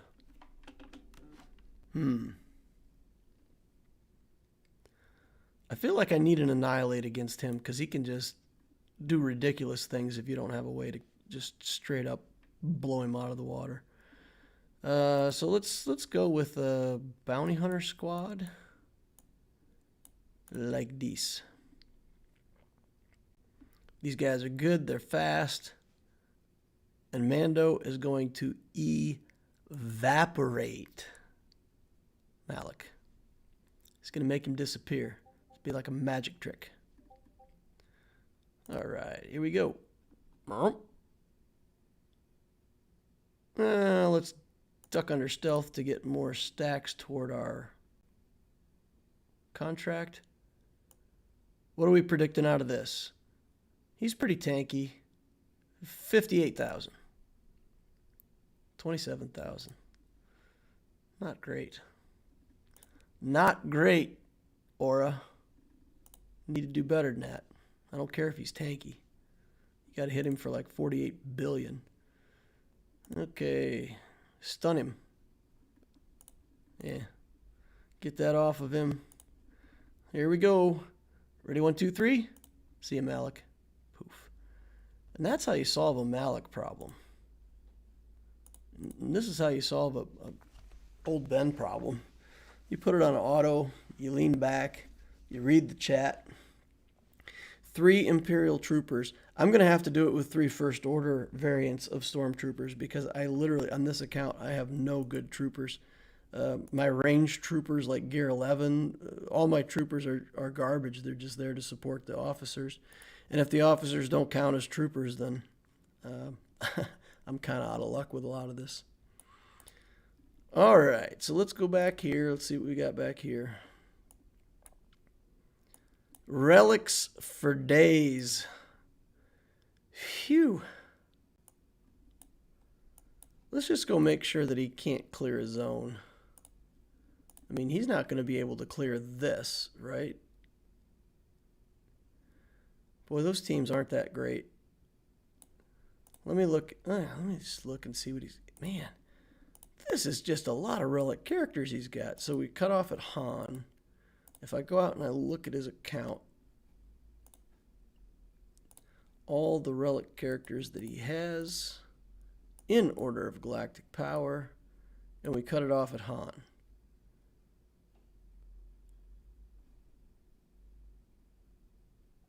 Now some of those characters were in there. Thought I saw the Wampa. We got to look at the lowest galactic power. Oh, I'm sorry, guys. This is boring. Boring. But I don't want to make any mistakes here. So what's the lowest galactic power team here? It's this team. So we go all the way through to the first Gear 12. Okay. So literally, he has like 1 Relic character left in his account that's not on defense. So, okay. Alrighty, so this is a Bastila-led Mon Mothma Han team. Okay, we've got Triumvirate. Are there any teams here that we think are actually a threat? This one's kind of a threat. This one's not much of a threat at all, right? There's no synergy there. Not much.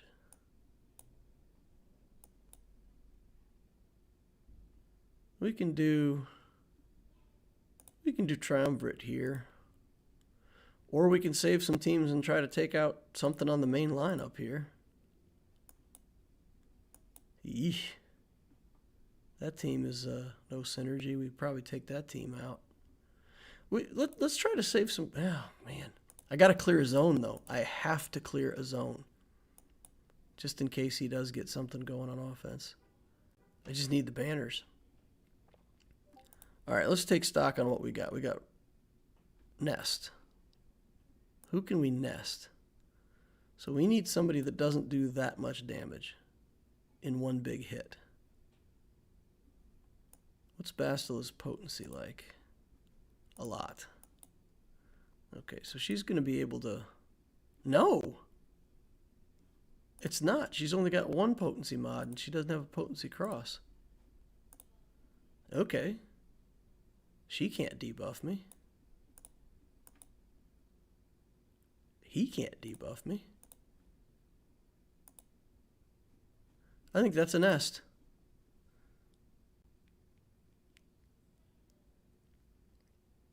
HK is lowest.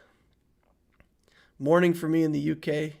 All right, man. Have a good night. See you later. 2 a.m. in Poland and still going. Wow, that's some kind of dedication. All right, here goes Nest. She's going in alone. She's going it alone. All right. Big hits, Nest. There we go. That's what we needed to see. No debuffs. No debuffs for me. All right. Big hit. Counterattacks. This character is good.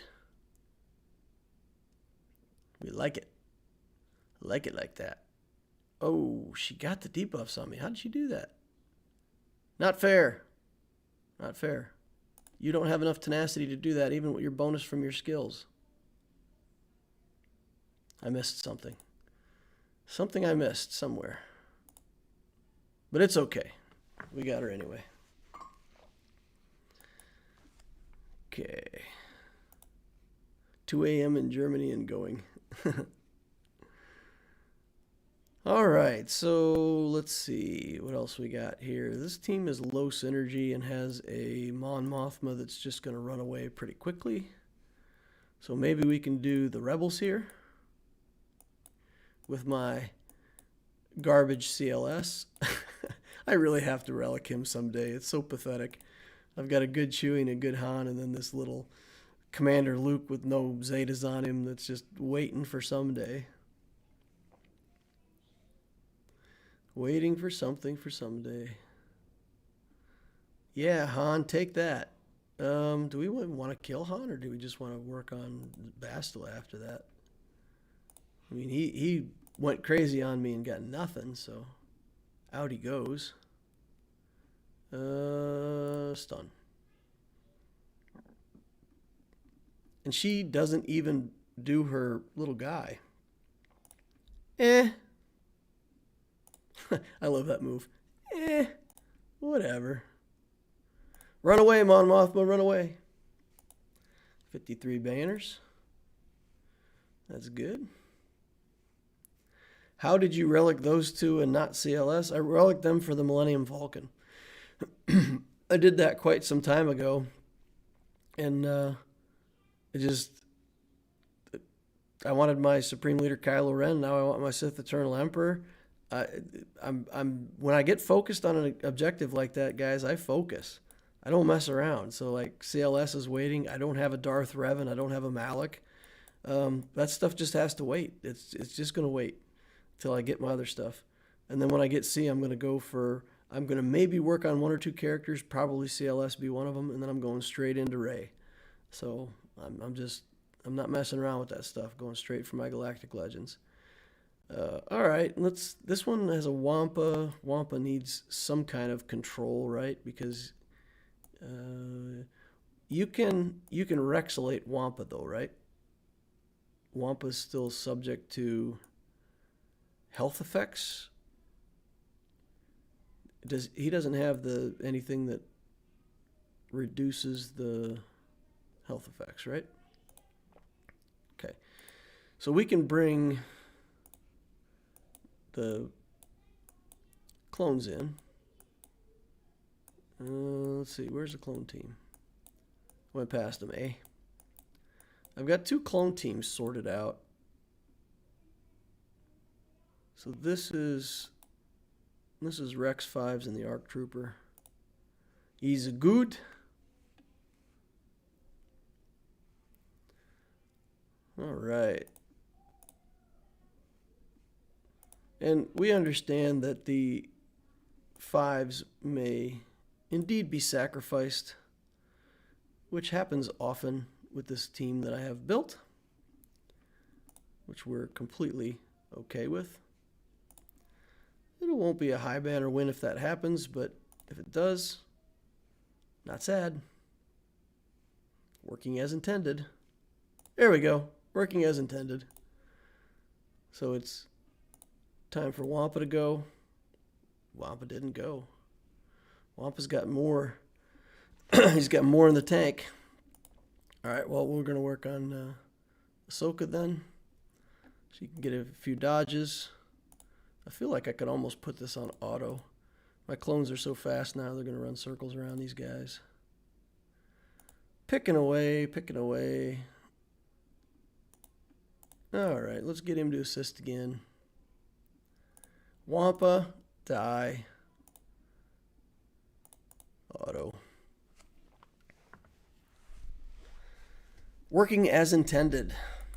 Sweet. And for anybody who wants a good 3v3 team, I'm telling you, Rex, 5s, ARC Trooper, make your 5s Relic 7. Your other troopers can be garbage, and they're going to punch up against a lot of stuff. 5s dies, supercharges the other troopers, works in 3s, works in 5s. just works. All right, we're saving a lot of good teams. Look at this. We've got a lot of good teams left.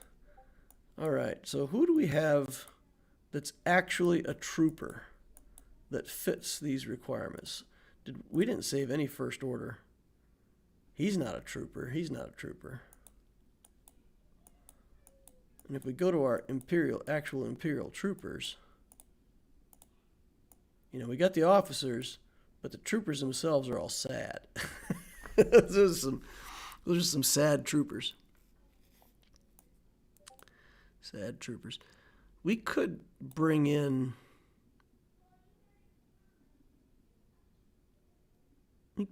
some troopers and try to get some work done over here.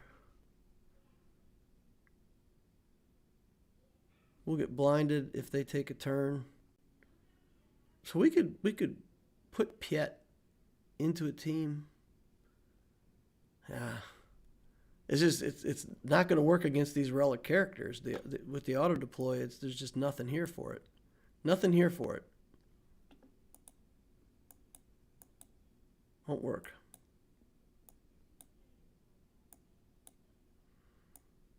All right, what else we got? We got her, we've got Kenobi, we've got a clone somewhere, we've got a leftover clone, Echo. We could go in there with this. Kind of a mishmash team, but this is simply meant to try to win this without giving away a good team, so that we can focus on that stuff in front of ships and potentially get something out of there. All right. We've already got retribution on the other two. Let's just do that. All right. Let's see if we can kill this Yoda.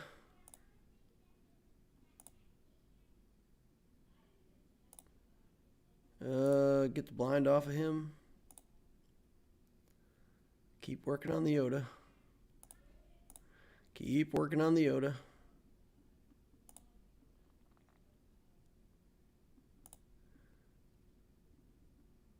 I must admit, I certainly thought this team was going to have more damage than it has. I think once we get Yoda out of here, it won't be so bad, but it's really a low damage team right now. Yikes. All right, get over there. Let's just auto this for a minute.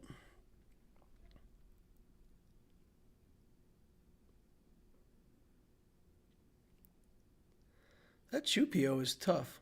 Tougher than he has any right to be. Okay. Got my Darth Revan to 352 speed today. That's a pretty speedy Darth Revan. That's a really speedy Darth Revan. That's nice. My Darth Revan is barely under 300. Oh, come on, man. Darth Revan isn't that hard to get to 300.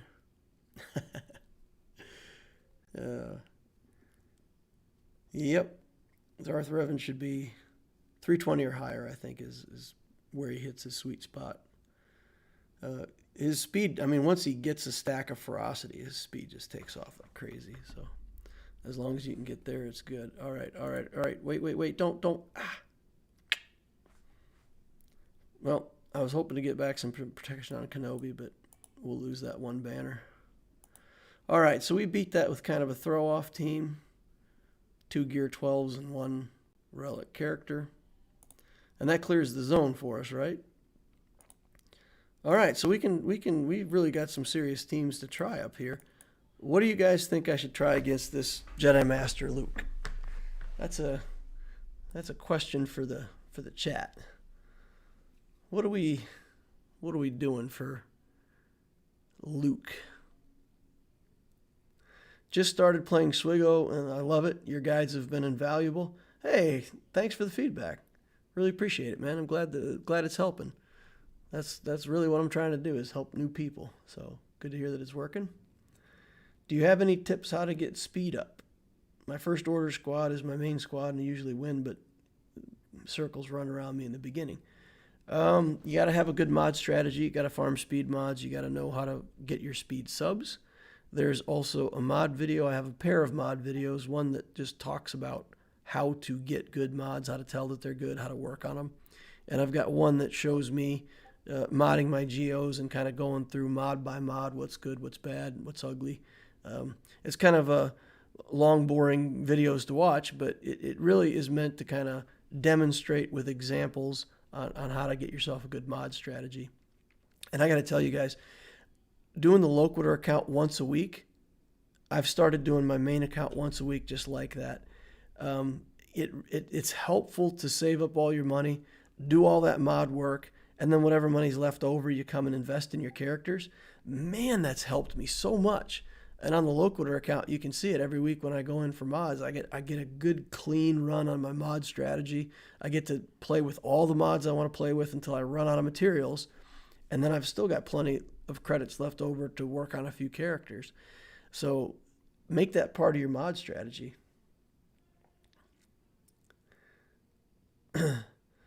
Nabokov says, I got nothing. Use Separatists or C to take out Luke. He's crazy. Not having JKL plus JML is a huge bonus. JML won't be as bad. But bring something to stun gas. Yeah. Whew. That team is steep. Can we try Vader against this? Does Vader in any way work here? Does Traya work? Is there anything that we can do here with Traya where we can isolate Skywalker and maybe work around the Annihilate skill will work on General Skywalker, so we can get that off. Maybe Triumvirate? Do you think Triumvirate has any chance at all in this matchup? They're just going to assist. He's just going to boost everybody up through the roof, and this guy's going to do 17.4 billion damage. Yeah. Does he get taunt off his leadership at the start? All Jedi. If all allies are Jedi, he gets taunt while he has protection. So he won't get it because Rey is in there, right?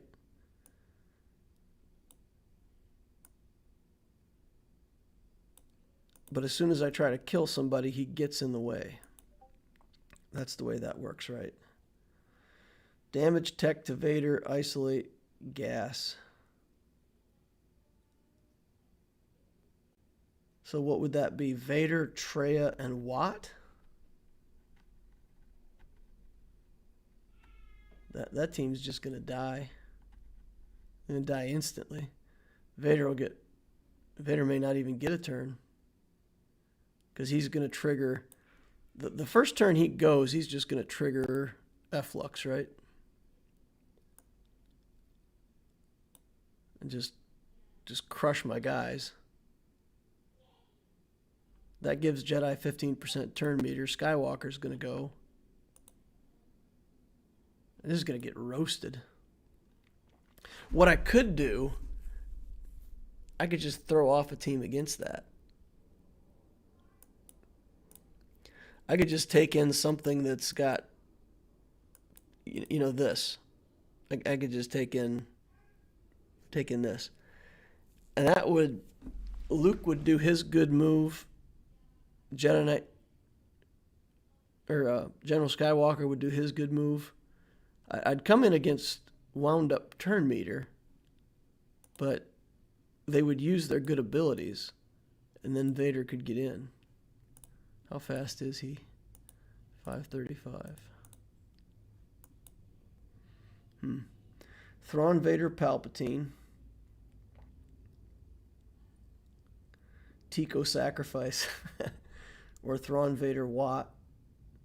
Traya, Nihilus, Vader. If you could bring in a thick taunt character and keep Nihilus alive long. Well, Scion can taunt. Scion can do a good job against this team, I think. They'll be able to remove his Pain or whatever it's called. Throwing Vader Watt is the best bet, but to be honest, you aren't going to clear. Correct. I'm not going to clear. I don't think I am. But this is the funnest part of the channel, right? Theory crafting this just to see if I can. You know, just to see if I can. I'll throw away a team against it, and then I'll try to beat a couple of these other teams, and then we'll be done for the night. So this, I think we can trooper, right? Because as long as Luke hasn't gone, this silliness doesn't happen, right? At the start of each Jedi Knight Luke Skywalker's turns, everybody's reduced to their base speed.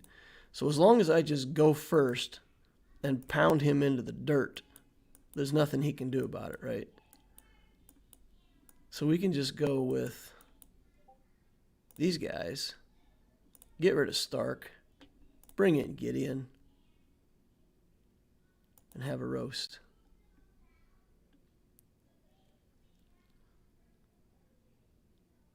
Okay. So let's take away their turn meter and kill Revan. Just because his stuff isn't going to trigger, right? All right, here we go. Kill Revan. Good. Now let's put Gideon under the bus. He's going to put an armor shred on him.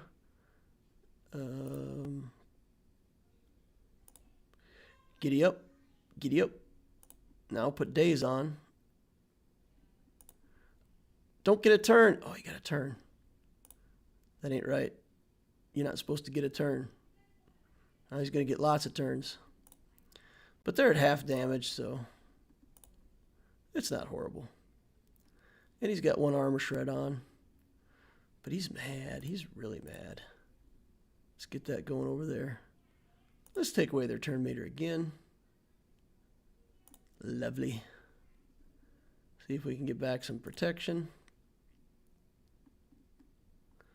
Work our way through this. Wishing that these guys were really counted as troopers. 53 banners. Okay. High damage team to weaken them and bring in a cleanup team, maybe?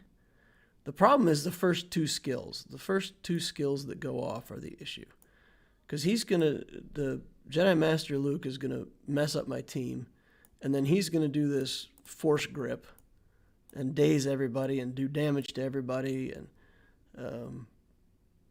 I don't even know what all this does. And then he gets this ability on top of it. It's crazy. Or maybe that's just when he stands up. But it's just the first couple turns from these guys are stupid. So yeah, we would do something like this. Or Krennic and Gideon has speed.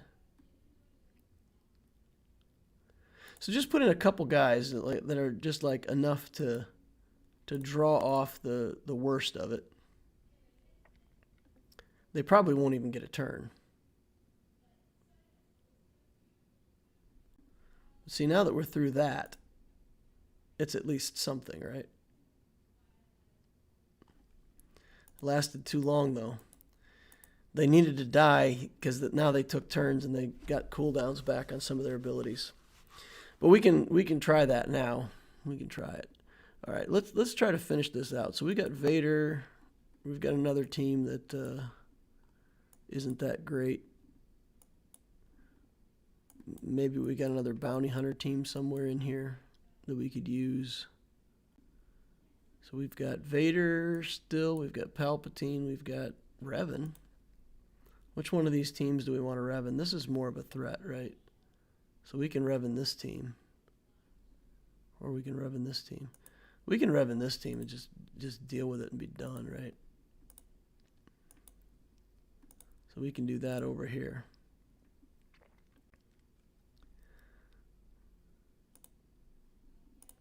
Get some assists. We wouldn't be able to get assists if we went on Darth Revan.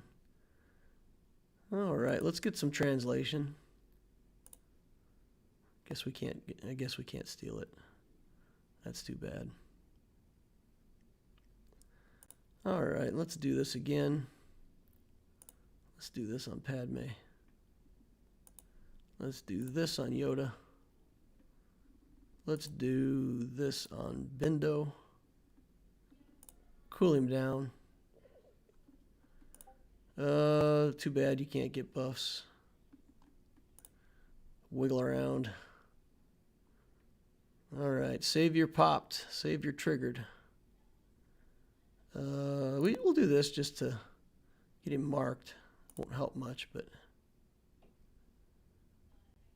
Okay, swing this around to Yoda again. Share some buffs. Make Yoda go. That'll... Oh, he can't assist on Revan. Failure. Alright. Got him down, though. Not too much of a problem. Alright, this is the second biggest team with this Vader and the CLS. What do we got left in the tank? We've got Triumvirate. We've got Kylo Ren Solo. Thrawn. So we can take Triumvirate against this last team. So we can take anything that's not Triumvirate here. And you guys think Thrawn, Vader, and the Watman.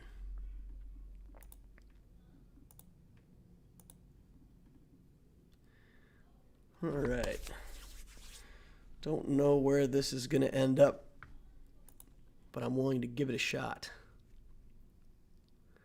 Does Supreme Leader Kylo Ren die to JML? Yes and no. If you are the SLKR against him on defense, you should definitely be able to kill him. If it's JML on offense against SLKR, with a player controlling it, can probably win. So it's just a matter that they're roughly equal teams. Whoever's on the AI side will probably lose. Okay, weapon tech to Vader. All right. Thrawn down, Thrawn down. He may get a turn, though, right? So that's good. Okay, let's do Merciless. We'll do that on Jedi Master Luke because there's really not much we can do there. These guys don't even get debuffed. Yikes. I feel like I need to save that lightsaber for JML, but man, this ain't gonna do much. Maybe we can ability block him and nope. Get protection back. And let's swap it over to Vader and get more protection back. Then let's just try to get our turn back.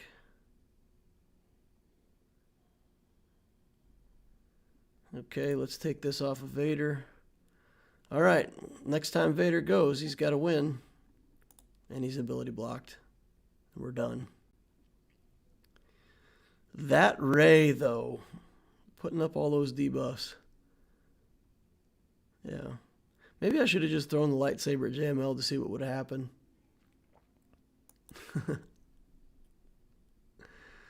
All right. Traya, Scion, Nihilus, go.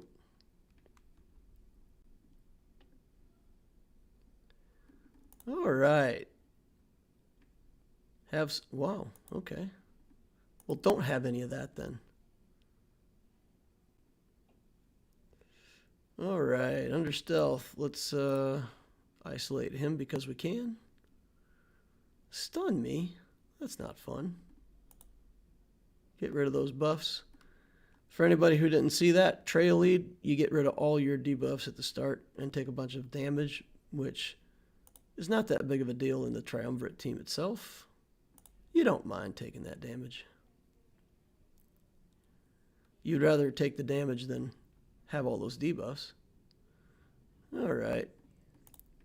Let's get rid of this R2 unit. Get over there on Vader. Keep working on Vader. Let's yeet their life away. Yowm, held by hatred. See you, Luke. Bye. Back over here on Vader. We'll isolate him just for the fun of it. That should do it. 51 banners. Okay. Not much to say on that one. And then we're stuck here. We've got Palpatine with Stark and Kylo Ren masked. I think that's good. I think that's a good team. Probably beat this JML where Vader couldn't. Buff up. All right, get him.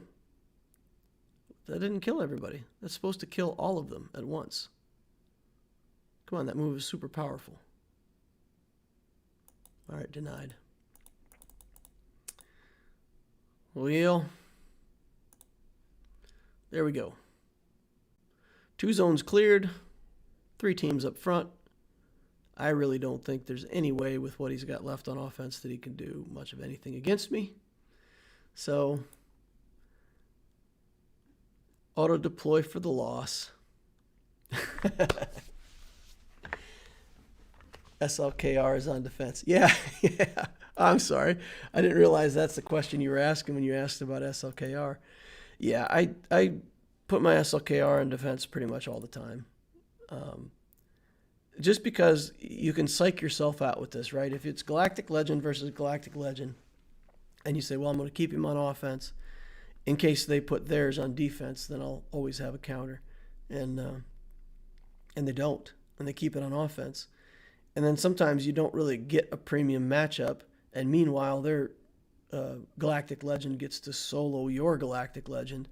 So from my point of view, I put it on defense, and I don't care. If they put their Galactic Legend on defense as well, then we might sit there looking at each other exactly like this matchup.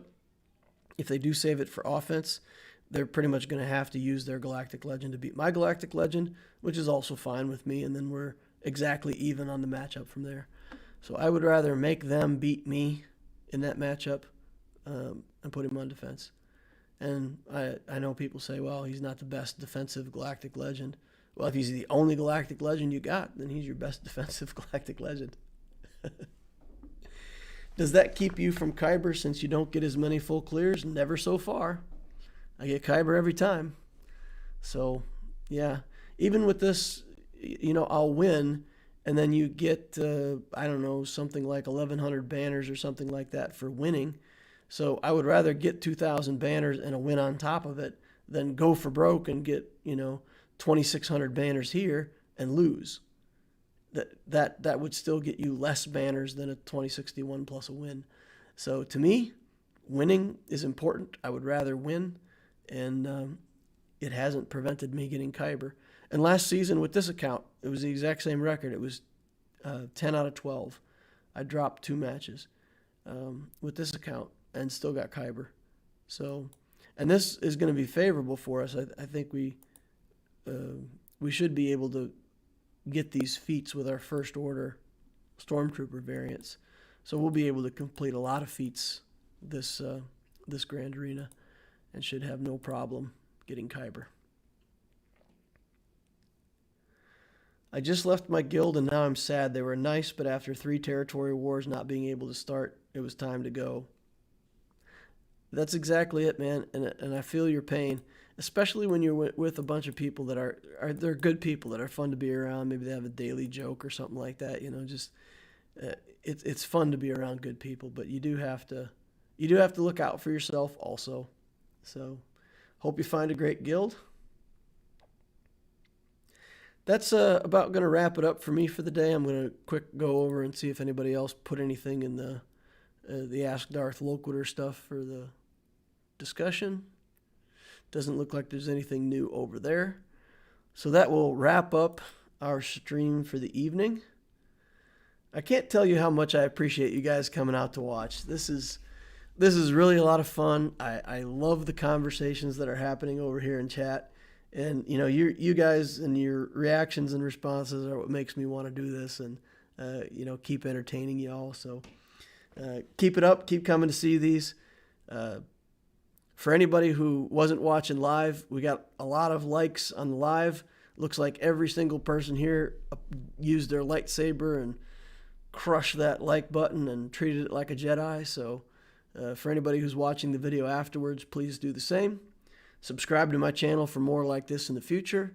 And join us over on the Discord. It's a fun group over there. And I will see you all in the next Holocron.